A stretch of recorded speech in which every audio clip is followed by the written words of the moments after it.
High, চলে গেছিলাম এই ড্রামটা নিয়ে। আমি কোথায় গেছিলাম বলো তো তোমরা? কমেন্ট করে জানাও তো আমাকে যে এই ড্রাম নিয়ে আমি কোথায় যেতে পারি।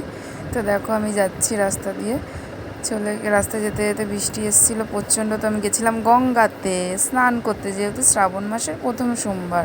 তো গঙ্গাতে স্নান করেছি।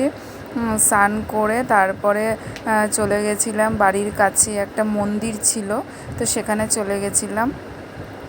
মন্দিরে গিয়ে পুজো টুজো করলাম, শিবলিঙ্গে জল ঢাললাম। তো সেই ভিডিওগুলো করতে পারিনি বেশি, যেহেতু বাইরে বৃষ্টি হচ্ছিল প্রচণ্ড, আর মন্দিরেও প্রচণ্ড ভিড় ছিল, যেহেতু শ্রাবণ মাসের প্রথম সোমবার। এই হচ্ছে মহাদেবের মাথায় জল ঢালেছি আজকে, মনটা বেশ ভালো লাগলো। এই হচ্ছে মন্দিরের পেছনটা, মন্দিরের চারিদিক, আর মন্দিরের পাশেই হচ্ছে কি ঠাকুর বানায়। সামনেই দুর্গাপুজো তোমরা জানো, তো ঠাকুর বানানোর কাজ হচ্ছিল ওখানে।